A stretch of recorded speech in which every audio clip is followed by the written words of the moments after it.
The advice and opinions expressed by the host of Autism Live and her guests are meant solely as suggestion and should not be in any way construed as child-specific advice. The Center for Autism and Related Disorders advises working with a board-certified behavior analyst who has experience with autism before starting any intensive behavioral intervention. Any choices you make in determining your child's treatment are completely at your own discretion.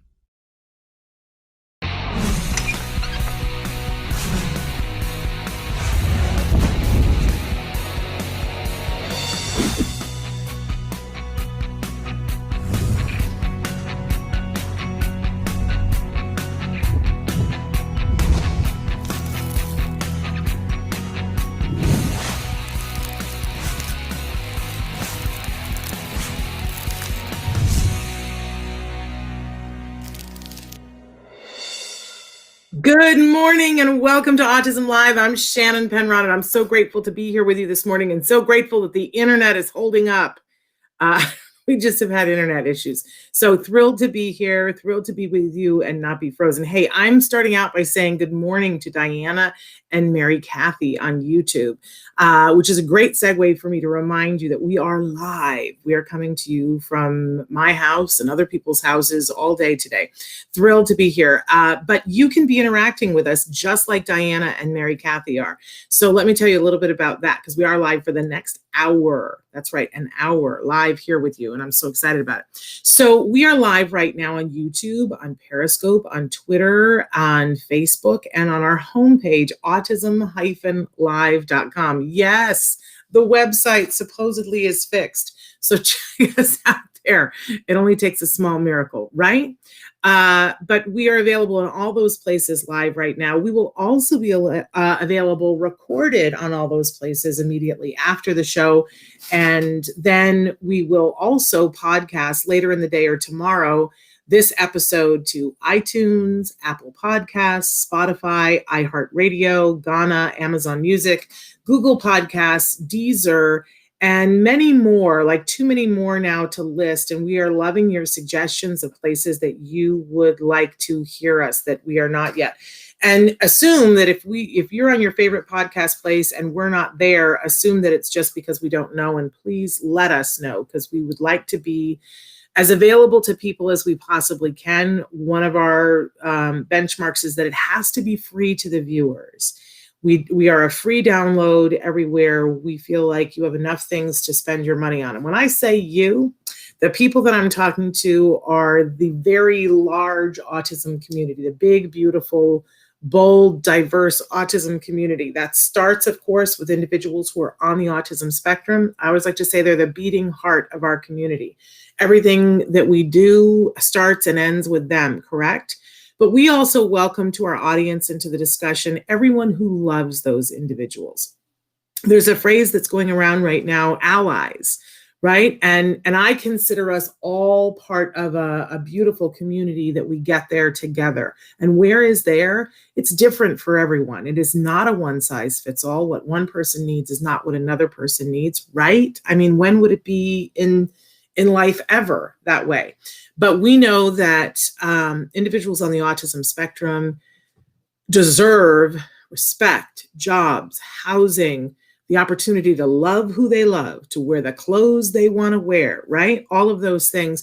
And those of us who love individuals on the autism spectrum want to help them to get to that. And we know that when we combine all of our voices together, that we can help individuals to have their voices heard. How does that sound? That sounds good to me.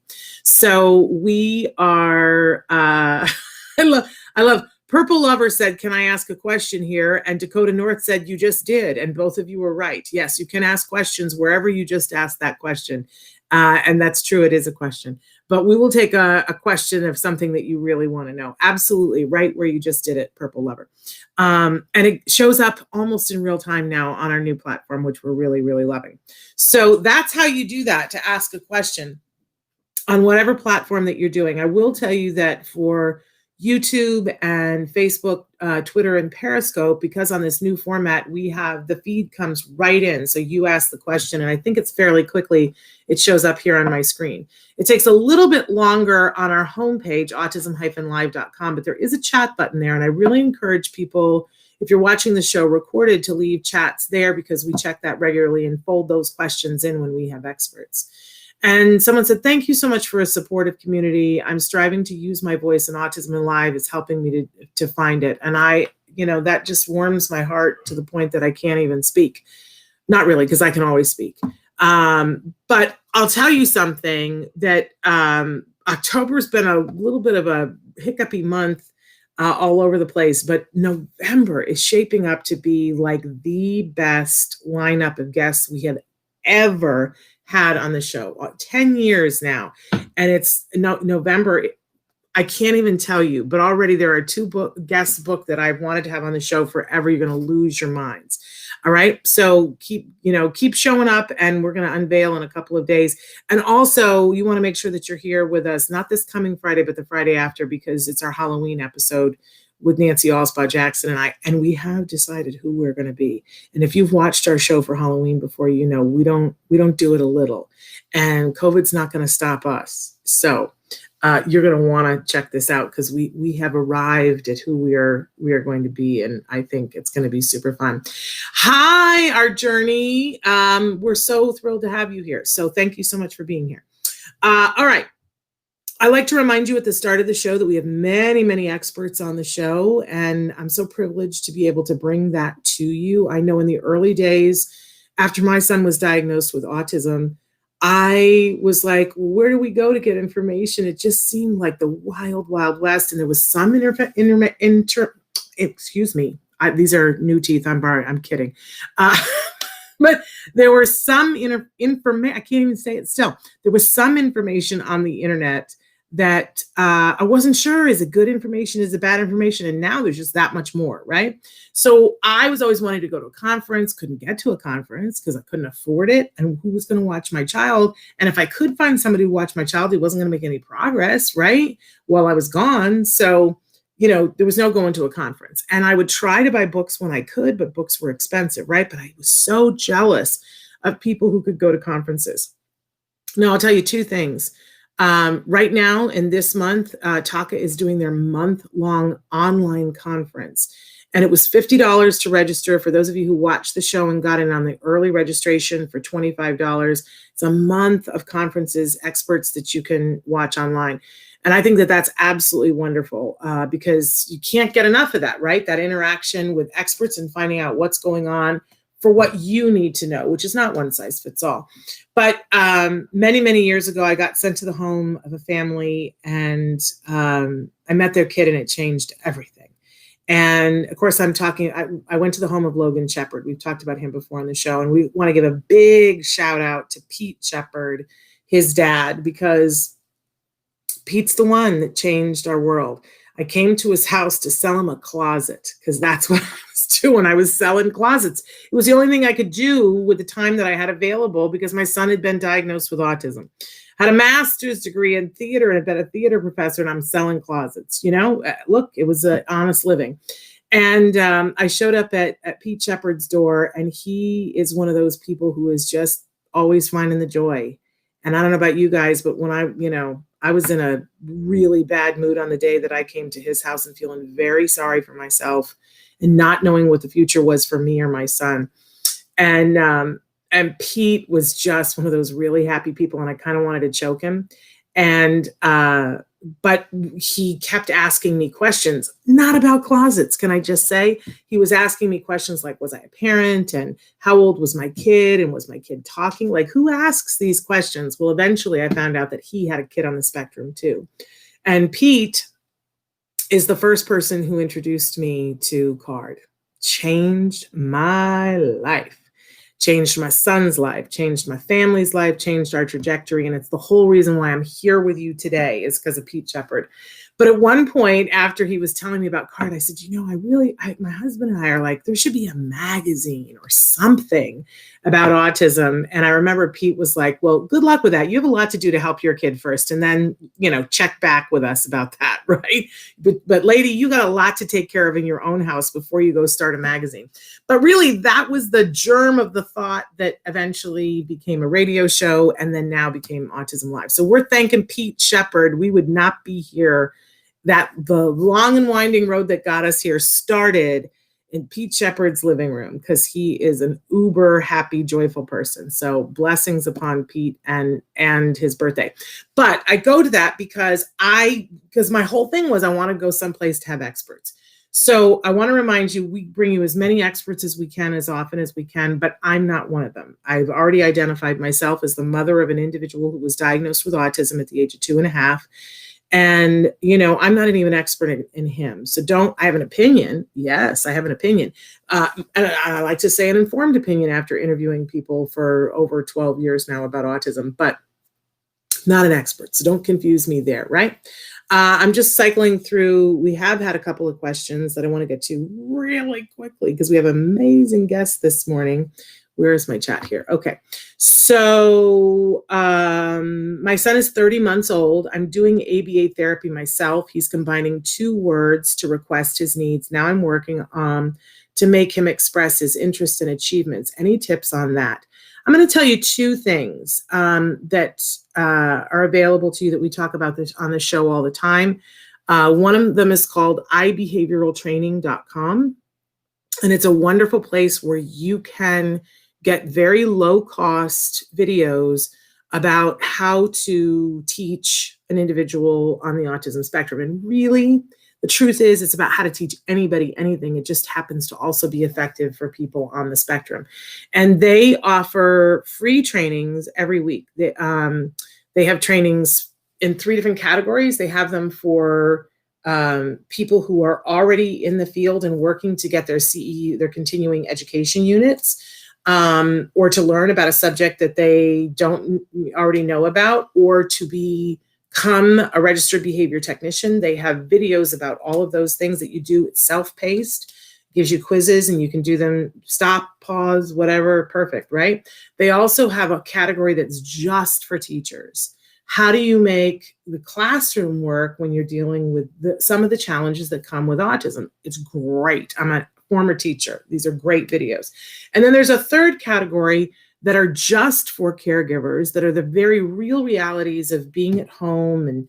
And a lot of it is, I want to say this, has less jargon. So you can do the parent ones to start. And then if you wanted to go on to do a registered behavior technician one, you could really do any of them. They're very low cost, and they offer some of them free every month. So I don't know, Traven, if you have the phone number that is for IBT so that they can call. And all you have to do is say you watch Autism Live and say, what can you give me? I'm friends with Shannon. I always say, tell them you want the Friends and Family program. But there's the phone number right there, 877-975-4559. Now, they also have another product that's called Skills, and it is the curriculum.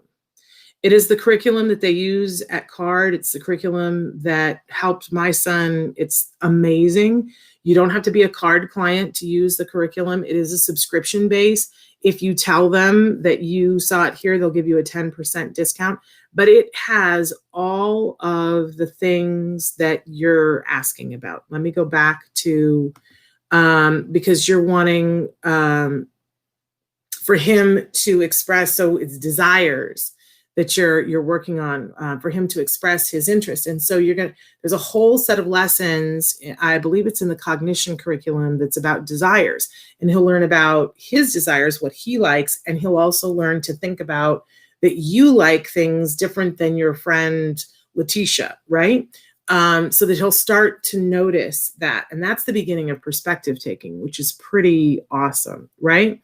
I also want to recommend Temple Grandin's book, Calling All Minds, because Temple says that, your child is not going to find what jazzes them unless you expose them to a lot of different things.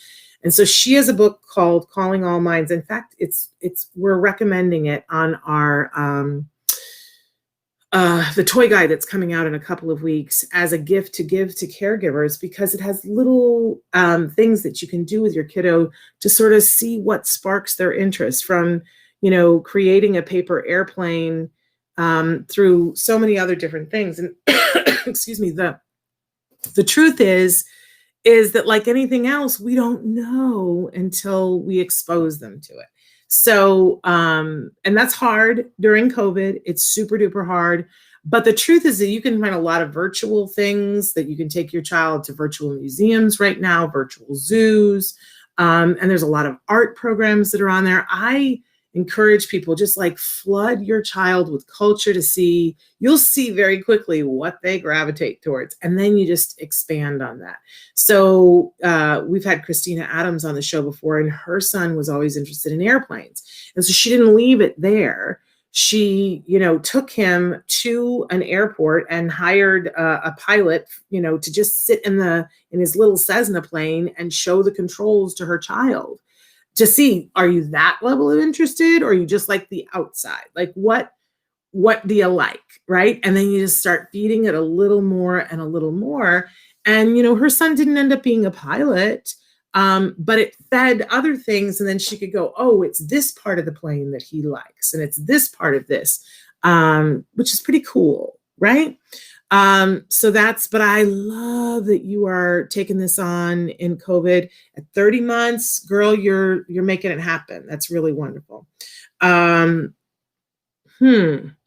Okay. How am I, Helen? I am good. Happy birthday, Helen. I happened to notice this morning that it was your birthday. So happy birthday to you. When is a parent able to request from a school district for their child to go to a private school for kids with autism so that they're able to learn in the way that their brain was designed? Well, we've got Bonnie Yates coming up, so we'll ask her that. Somebody said, trying not to feel sorry for myself. Sometimes I feel like I'm on a slippery slope, learning to live with autism, or shall I say with others that do not understand me and my challenged areas. And you know what? That's a process. And I just want to say to you that sometimes the world will tell you who you should be and how you should be. And I think it's really important every once in a while, just stand with your 2 feet on the ground and tell yourself that you are perfect just like you are, and that everyone does not have to be the same. I always use the example of Walt Disney. Walt Disney was not like everybody else. His brain did not work like everybody else, and he had some things going on in his brain. People thought he was crazy. Well, you know what? If he's crazy, let's all be crazy, right? Because sometimes crazy is crazy good. So you're different. Hallelujah. I'm so glad that you're here with us. And I know that it's hard, but I do know for all of us that self-love has to start inside us, right? And that we can't go looking for it from other people. Sometimes it will show up from other people, but you got to have it inside. And I can tell you that you're perfect. You're absolutely perfect. We're all learning. We're all growing. We can get better at the things that we're not good at, but you're already perfect. And that's the truth. Okay, we have got to get to our jargon because Bonnie is probably already here. So really quickly, let's get to the jargon of the day, shall we? Okay. This is what every day we try to take on one word, one phrase, one acronym, and we try to figure out what in the hey nani nani are those experts talking about. So I don't know if I'm sticking, Traven, or what's happening, but have you got jargon? And maybe we just need to go on with Bonnie. I don't know. The jargon we may have to. Oh, let's go straight to Bonnie. We'll do jargon later. That's what Traven was saying to me. Okay, so we have Bonnie Yates with us. She is a special education attorney with a law firm of Tollner Law Offices, and we just adore the ground that she walks on. She's an amazing person, an amazing woman, amazing attorney. I know she's like, stop already, but it's all true. An amazing mom. So Bonnie, welcome back to Autism Live. Oops, I guess that's my cue to talk. Sorry about that. Well, I just go on and on and on. I was actually thinking about I think it's harder to be a mom than any of those other jobs I've had, and I know dads and moms now are really learning, exactly how strong they are because they're doing things that they thought if you told anybody we'd be doing these things, they'd be like, what? So we had a bunch of questions that came in and a new one today. Them. And then I've got backup information, including sexuality, predetermination, and prior written notice. Ooh. We can do a lot of stuff. And I'm supposed to have said that I work for Tollner Law Offices. We're an 8-attorney firm in San Jose. You can find us on the web. If you want a free consultation and you're in California, Arizona, or Nevada, we can do that for you. If you're in any of the other 50 states, I recommend that you have a specific conversation with a specific attorney about your specific problem. What we're doing here is trying to educate you on your legal rights under the IDEA, but it's not always a substitute for actually a really focused conversation in which we would actually look at documents also. The documents are a big deal. So just know that when we're answering questions, oftentimes it's with abbreviated facts, not knowing what state you're in, not knowing what age your child is. So I guess to that end, when you do write questions in and it's relevant, if you can tell us those things, it might help us give you a little better answer. So now I'm going to read the questions. Okay. And we had one that just came in that I want to try to get to as well. Well, you're the boss. Has your name written all over it. Okay, so the first one, thank you for all you do. This is they said specifically, this is for Bonnie, and they said, thank you for all you do. This is such a great resource. I have a question about OT. Normally, my son has a pullout for OT. He goes into a room full of equipment, and he has the opportunity to do big muscle things. This is for his sensory regulation. For 2 years, they have been telling me he has to have this pullout, and it has to be to work the big muscles. I wanted to push in. Nope, they won't. That won't get it done. He won't be able to focus. Now we are doing school at home, and suddenly they want to tell me he doesn't need it. Based on what? COVID, I guess. The OT person comes on the screen and she has him do handwriting. And really, it's me doing it with him. I said, what happened to all the big movements? And they don't have an answer. Well, there's been a lot of discussion about whether you could stay put prior services during COVID, and the cases have been going in not a consistent direction. Some yes, some no. Did it specify in your IEP anywhere? I wonder that this was like, for gross motor, it was supposed to be clinically based. It was supposed to be push. It was not supposed to be push in. It was supposed to be for large muscle groups. It would be interesting to know if any of that would work. If any of that was in your IEP, so it's really clear what the service is, you might be able to do a motion for stay put and get them to implement the IEP as it's supposed to be implemented. I'm wondering if they're going to say there's no way they can do the clinical occupational therapy, because I think this person said she's in California.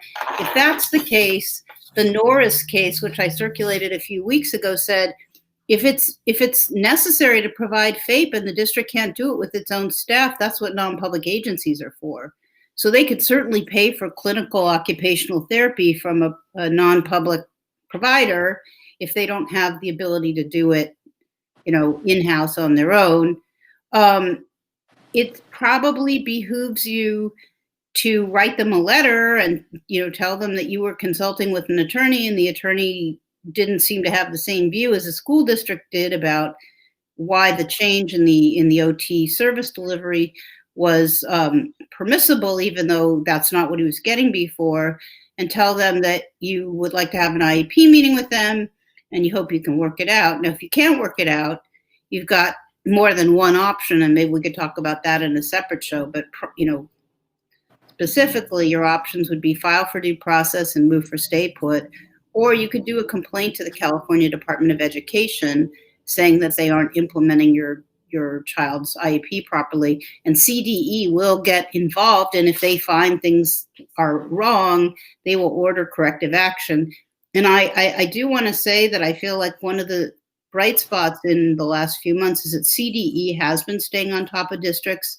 I've involved them over issues of IEEs, of district refusing to hold an IEP, even though the assessments had been conducted. That was back in April.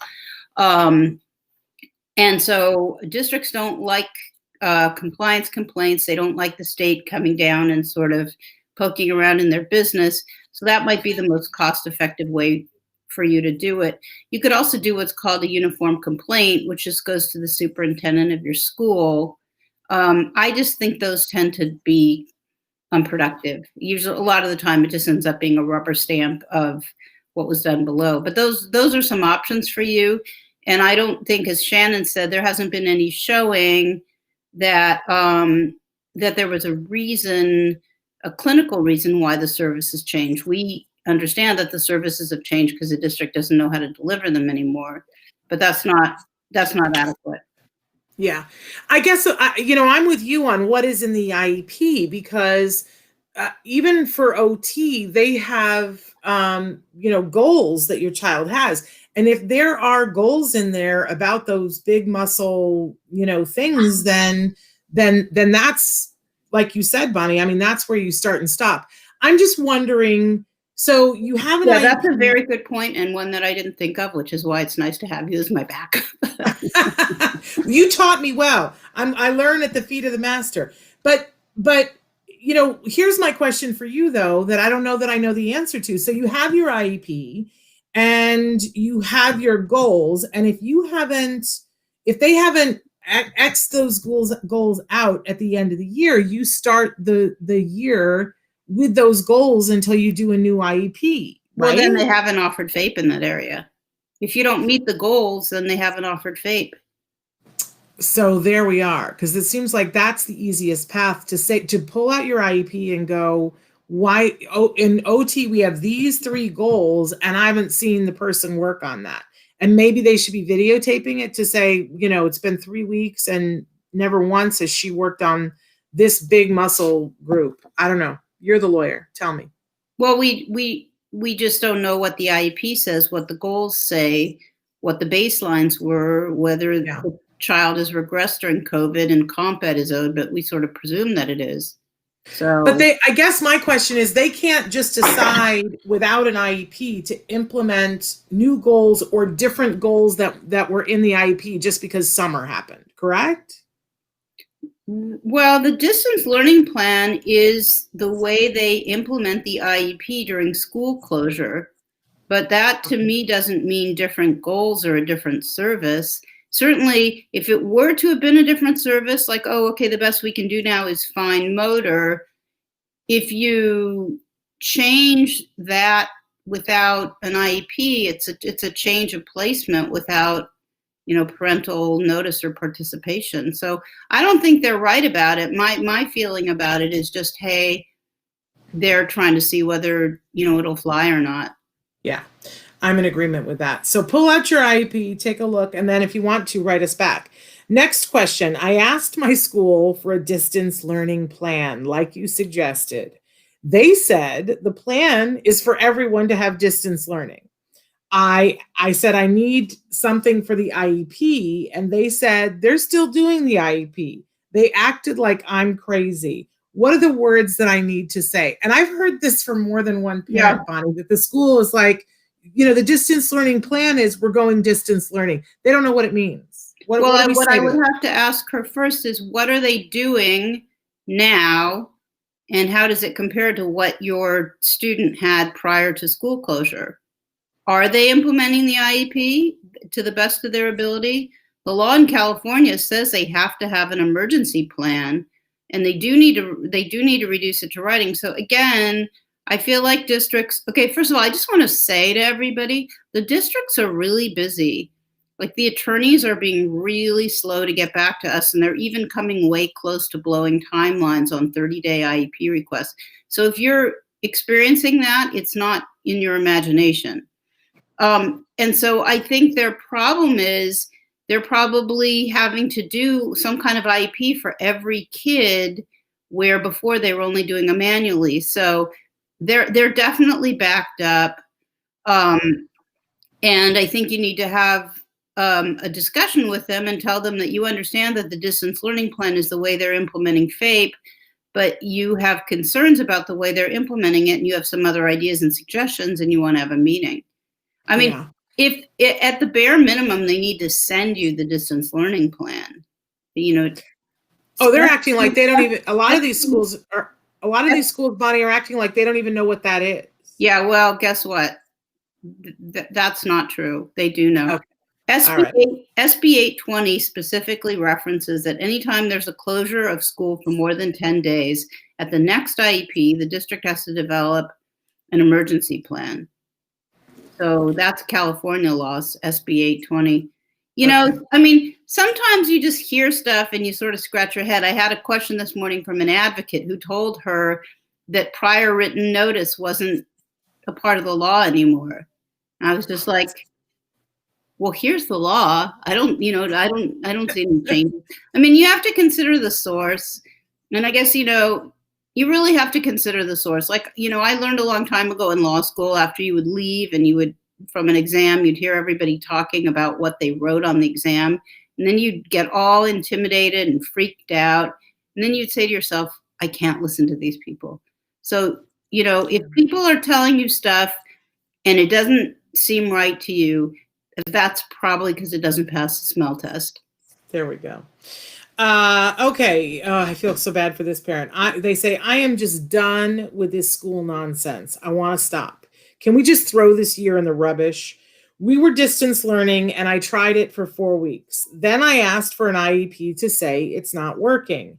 They told me at the meeting we were going back to in person, so all would be better. We started in person, went 4 days, and one of the kids tested positive. Now we are back to being at home for 2 weeks. He is in 2nd grade, a special ed class, has autism plus. If we just stop and say we will try again next fall, do we lose anything? We'll lose the year, but will we lose the IEP and have to start all over? I don't think there's any benefit for him to be at the school with masks and risking of being infected, and distance isn't working at all. Well, I guess what I would say to her is, what is your plan C? Is your plan C that you're going to homeschool him? Is your plan C that you're going to find a private school that you think is safe? If you just opt out for a year, then they don't have any obligation to provide you with compensatory education, which they owe you from March to, it sounds like you did, 4 weeks in the fall, and it wasn't very good. And I hope you took really good documentation. So what you need to do is have an IEP with them and tell them that they're, the options that you've been offered are so bad that you're considering, having to resort to self-help measures, but tell them you don't want to do that, but this is what it's going to take if they're going to fix things for you. Now, there's a lot of school district attorneys running around telling people, if the parent, removes a child from the local public school and places a child in a private program, they're disenrolled from the district. That is not true. If you are removing your child from public school because the district isn't offering you a free, appropriate public education, and you give 10 business days notice and your reasons for the removal, you still have claims against the district. So if your position is the best I can do is homeschool my student for this school year, you need to give them notice in a way that's going to protect your right to bring claims later. Now, we've talked about this on the show before, but it's worth bringing up again. In California, all you have to do to form a homeschool is to go online to the California Department of Education, fill in a 2-page homeschool affidavit, which is nothing. And once you do that, your home becomes a private school with one student, you're a student. So that's the way you protect your rights. I think that, the big problem for folks is like, what if there are no good options at all?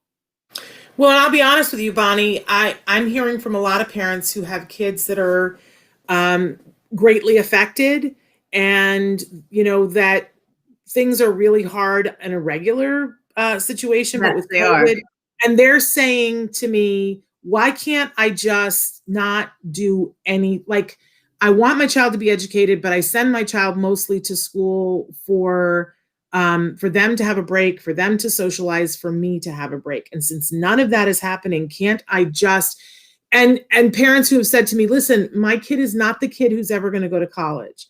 My kid, they'll say to me, I'm not giving up, but I want to be realistic. And this is just torture. Could we just take a year off?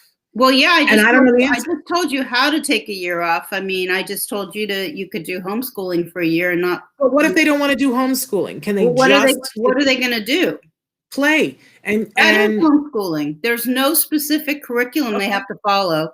That's the whole thing about California is if you set up a homeschool in your home, nobody can come in and tell you you're doing it wrong. Now, if you opt out of distance learning and you don't set up the homeschool or communicate to the district what you're doing, they can still report you for truancy. Okay. For not doing the That's distance the answer learning. then. I mean, the other thing we've been doing is we've been taking the distance learning plans and actually taking data on them. We did an IEP, which turned out quite successfully after we showed all the problems with the distance learning plan and excuse me, indicated periods of the day that we wanted to opt out from. Sorry, the district agreed to move the ABA provider from Zoom to home. So that, you know, that there might be ways to reconfigure the schedule that make it more useful to the parent. Okay. Well, all of this sort of feeds into the next question that I have. How does the funding for in-home school programs work?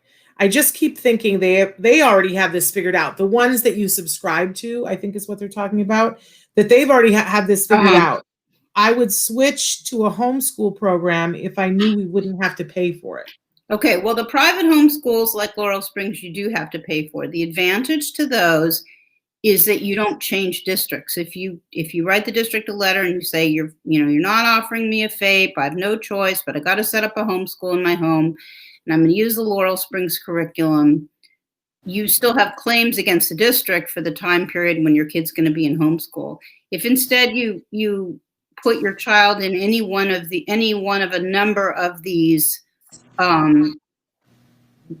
virtual charter schools, I guess we should call them, that have a curriculum, you change your district. Now, CDE also there's a California state curriculum. I don't know what else they offer. Like when you join a virtual charter school, they usually give you a little more than just the curriculum. You know, there's some services too, but you can certainly do that. The question is, do you want to disenroll your child from the district, which is what happens if you put them in a virtual charter school? Then the charter school becomes responsible for implementing the IEP. Or do you want to, not do that so that you can stay enrolled in your own district and bring claims against them? It's sort of six of one, half a dozen of another. But yes, you can certainly do an online program. The thing I was hearing from a client in August was that CDE for the first time put caps on some of these virtual charter schools, and they were filling up. And so I don't know how easy it's going to even be to find a charter school that can offer a spot at this point, but I haven't looked. Okay. But I think the main thing is that it sounds like if you pull your child out, you're going to have to pay for the homeschool program. You can always go back and see if you can get the money from the school, but there's no guarantee. Is that what you're saying?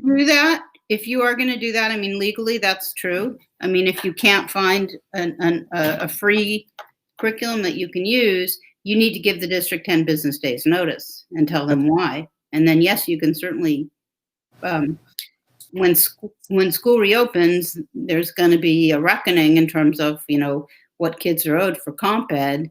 And at that point, you would certainly be able to raise the issue, or even sooner, of why you need this curriculum. Okay. We're saying hi to Miss Brenda Lee. We're actually saying hi to a bunch of people.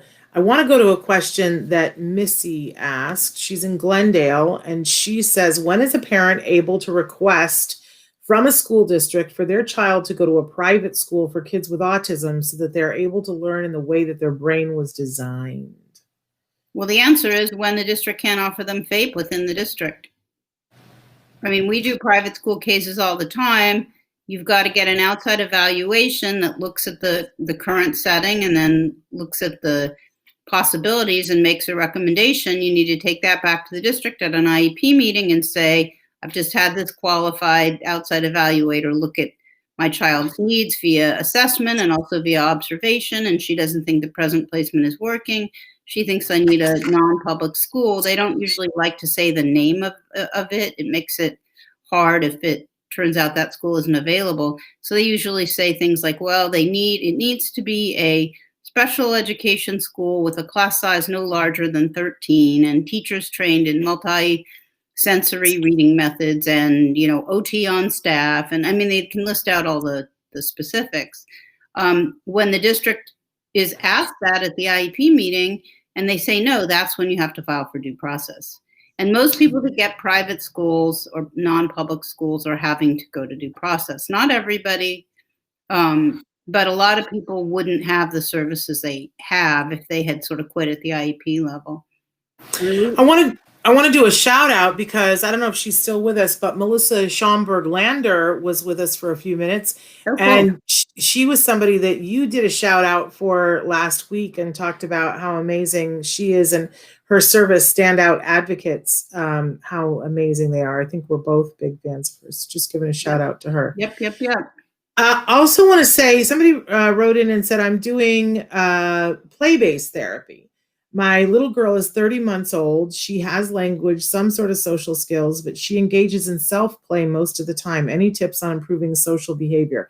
And then we've had several questions about people talking about play therapy. And I don't know where you are on this, Bonnie. I love toys and I love using toys as part of therapy. It's the reason why we have our toy guide that we're going to start revealing next month. And I think that play is a really important way for our kiddos to have a safe place in which to learn important lessons, including social lessons. I do want to caution everybody, though, that at 2.5, if your child has an autism spectrum diagnosis, that is a time when you are it's most advantageous for you to start an ABA program. And part of ABA utilizes play. So I just want to put that out there, that there are 0 studies that show that a child has made enough progress from play therapy to lose their diagnosis. There's 0 studies that show that. But there are over 1,000 studies that show that with ABA started at that age, it's entirely possible that roughly 50% of the kids who start ABA at the age of that 30 months will lose their diagnosis if they get good quality ABA therapy and they get the right amount of it. We're not talking about 10 hours a week. We're not talking about 20 hours a week. We're talking about 40 hours a week. So I just want to put that out there. Bonnie, do you have anything that you want to say about that? Because I know you have feelings about ABA. Well, you and I both had a very excellent result with ABA. So, if I had to do it all over again, there might be some things I would tweak, but I don't really have the expertise to comment about play therapy and say more than you said already. I'm playing all the time with a 15-month-old little boy, and I teach him everything via play, but he's not having any significant interfering, behaviors. So, Yeah. Well, even then at 2.5, our kids are still supposed to be playing side by side. They're not supposed to be interacting, although there are a bunch of things that we can do in play to build social skills. And I would tell you, we talked about skills earlier. I would tell you to look at the joint attention lessons, that if you can at that age be getting a child to look at something, so you look at something and you go, oh, look, it's Mickey Mouse, and they look at Mickey Mouse, and then you both turn back and look at each other and then look back at Mickey Mouse. That's the ground floor of every social skill that happens later on. It's called joint attention, and there are lessons to teach that through play. But at 2.5, you should not be expecting them to do a great deal more than that. But take a look at skills. It age norms all of the different things. All right, Bonnie, we literally only, because I have to still do jargon of the day, so we probably have like 2 more minutes. Is there something that you would like to do with 2 more minutes? Yeah, I think we could do. Well, I think we could at least start talking about sexuality. Let's do it. Okay, so sexuality is not a topic that is particularly favored by parents of young children. And so for parents with disabilities, this becomes an even more perplexing topic. I can just tell you, without getting into any gory details, disability or not, sexuality is going to become an issue as your child becomes 10, 11, 12. So I think the best way to handle it is to be matter of fact. Now, Regional Center historically has provided some courses on sexuality, but the resource that I was looking at over the weekend talks about it more in terms of being a responsibility of the school district to address in kind of community-based education. So maybe if I read really fast, I can just read this one page, and then the other stuff that we were going to do today, we can do next week. Okay. Okay. Comprehensive sexuality education can be integral to the development of students with disabilities, particularly those that are socially isolated during the pandemic.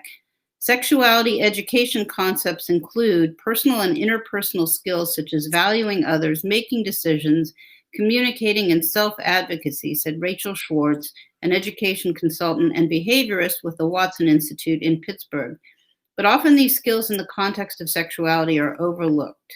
The former special education teacher said that in some cases, educators are not providing information to students at all.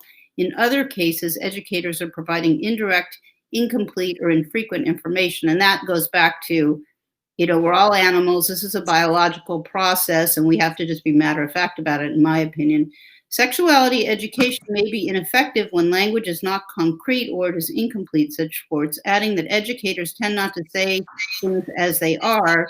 For example, educators may talk about hygiene or touch, but steer away from more uncomfortable conversation.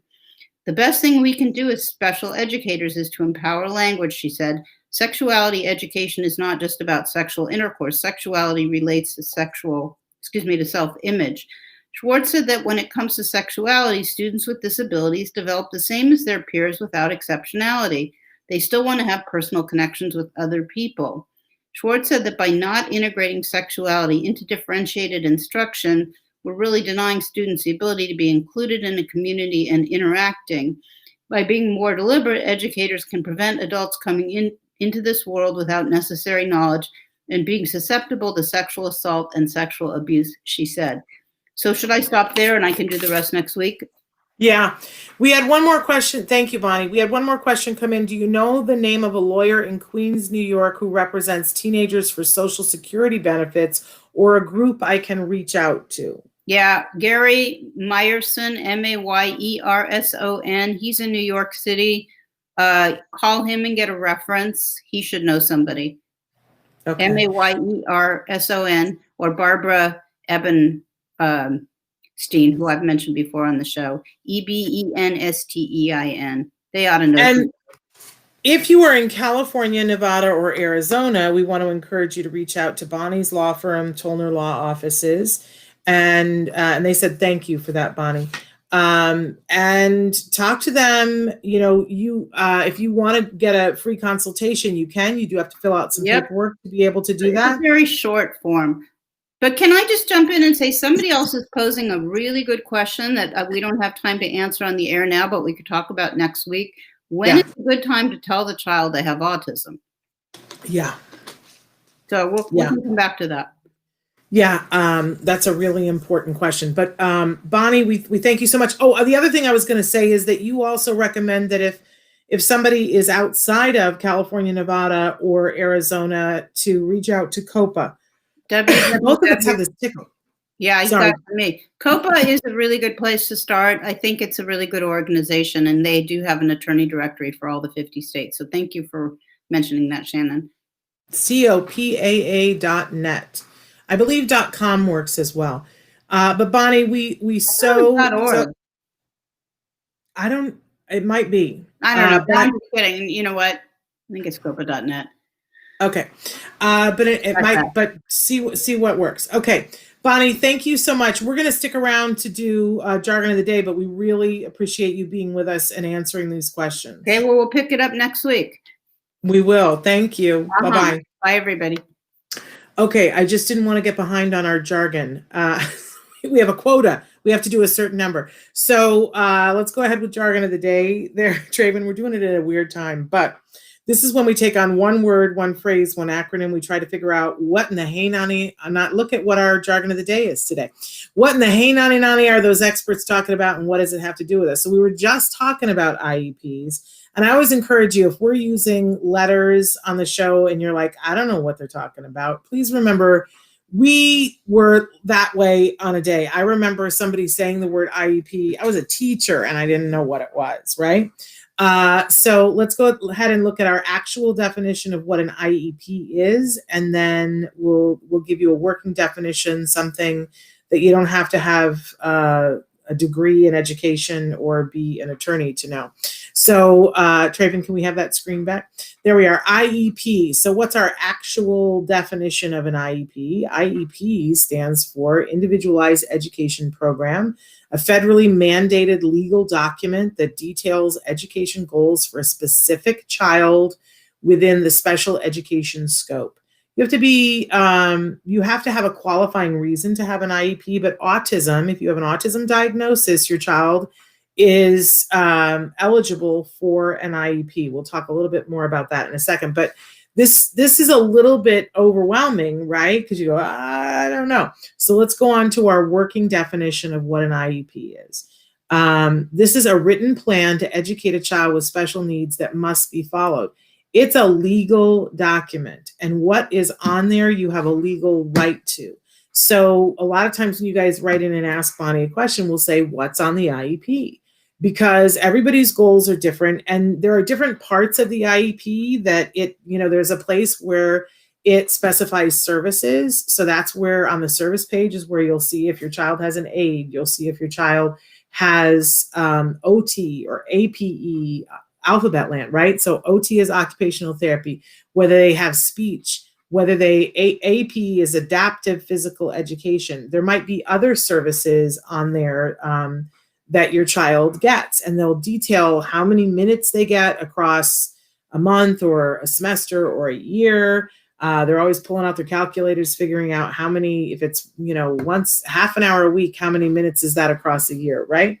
So that's the services page, but then there are goals, and the goals outline everything that they are responsible for teaching your child that school year.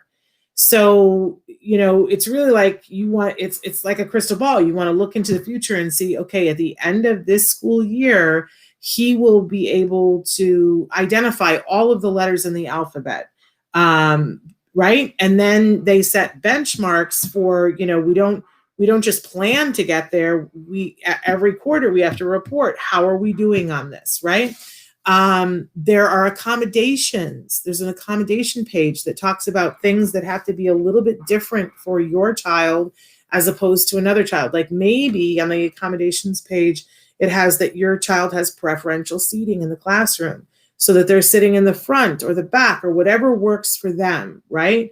I remember at one point we had to get that for my son because things were going great in school and then they weren't. And we had eyes go in and observe and go, he's sitting directly behind a girl with a swishy blonde ponytail, and all he's watching is the ponytail.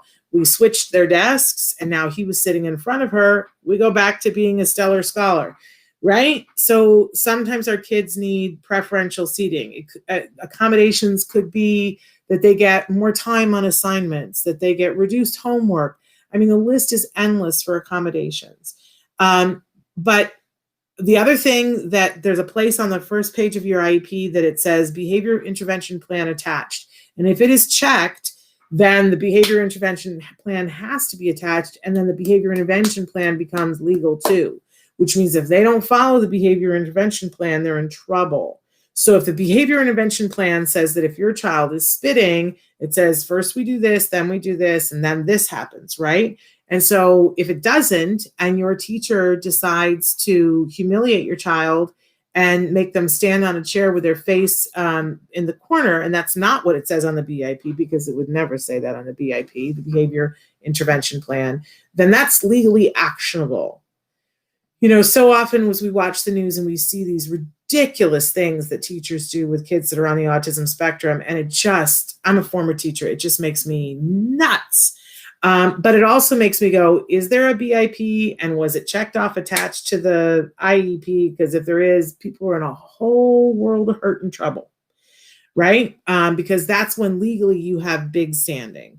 Because if they're not following the letter of the law on the IEP, then they are what we call out of compliance. And when you say to a school district, excuse me, you're out of compliance, a shiver runs down their spine, because out of compliance means they are going to end up writing a check, and they don't like to write checks, right? So we utilize this document to make sure that our child is getting their free, appropriate public education. That's why the IEP is so important. You go to a meeting, please make sure you go to the meeting, please make sure you tape record it, and don't sign it until you've had an opportunity to go home, mull it over, proofread it.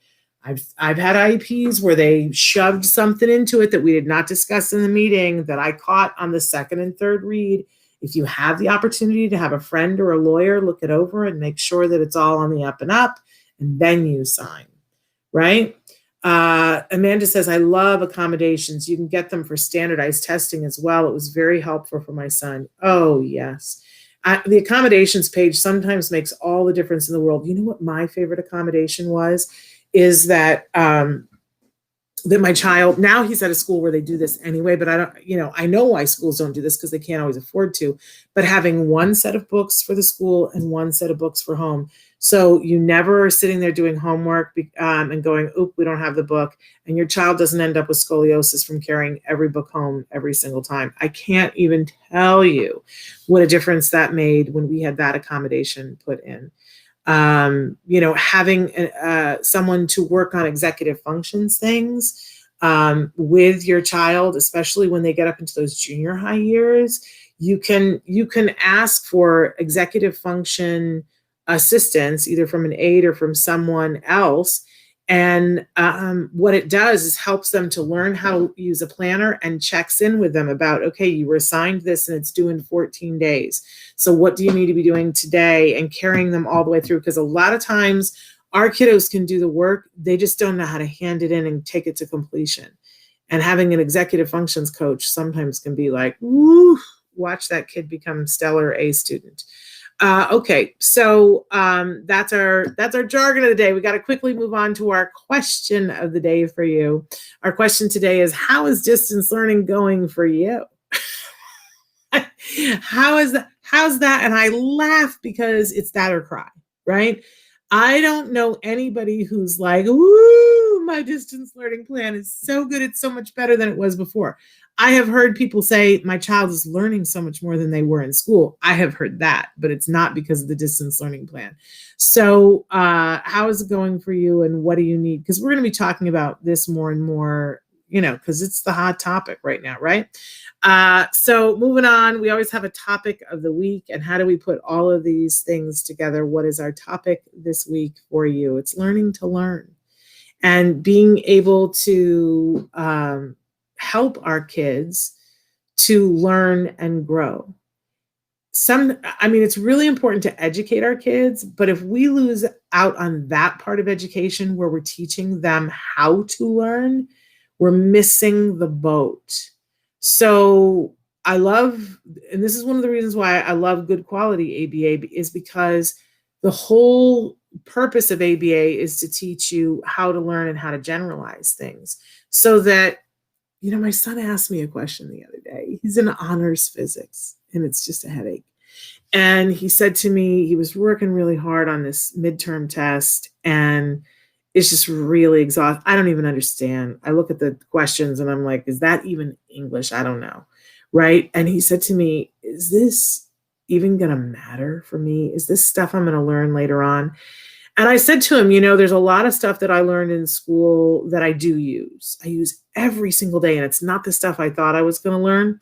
But there's a lot of stuff that I don't use the cold, hard facts of what I learned, but what I learn is the experience of it. So you may never use this physics stuff again in your life, but learning how to get through a task that is monumental, that seems pointless, and take it through fruition and feel good about yourself, that you're going to remember the rest of your life.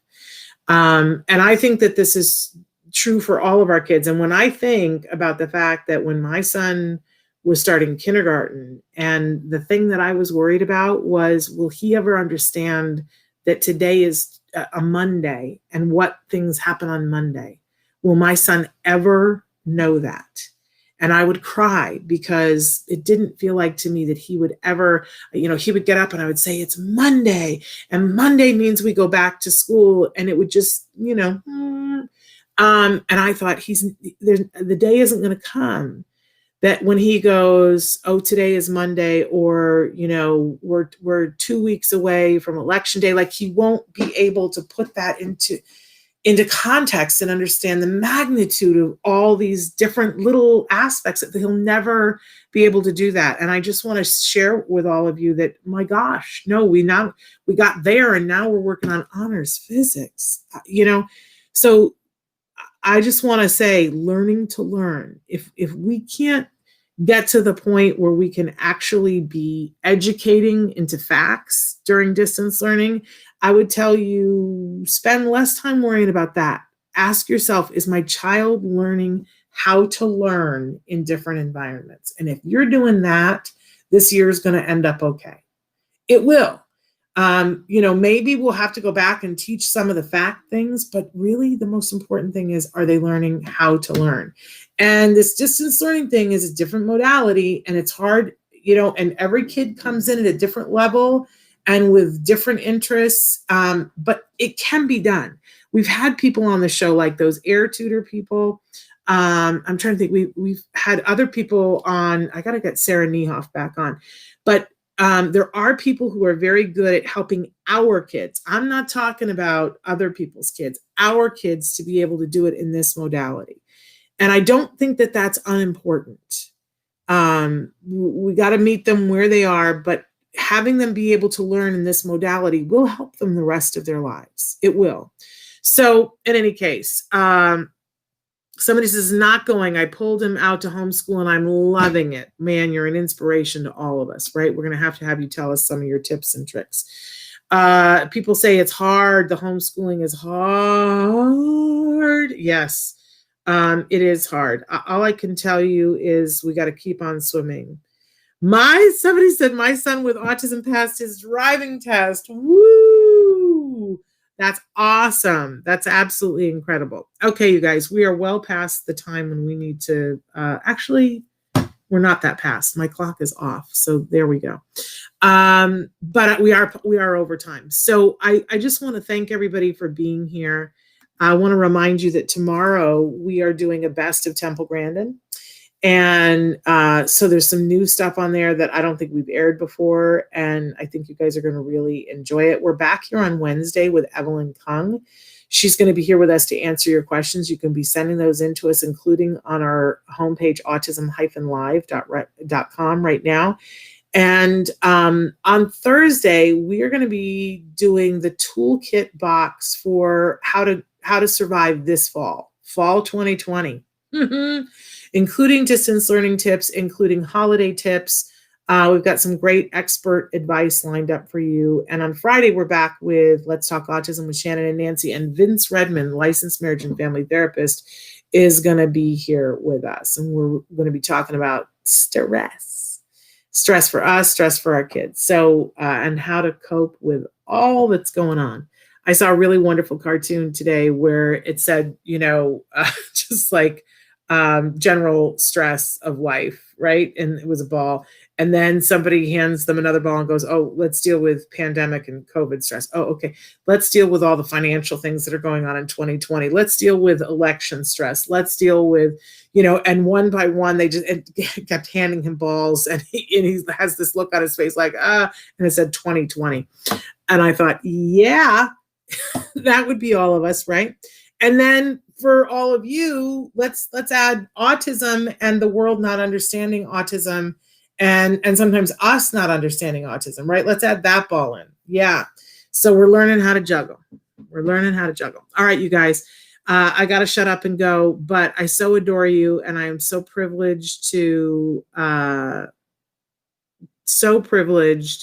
to be here with all of you. I'm just reading some of the notes that you guys are writing, and I just adore you. Okay, privileged to be here with you. We're going to be back tomorrow. Until then, give your kiddos a hug from me and one for you too. Bye-bye for now.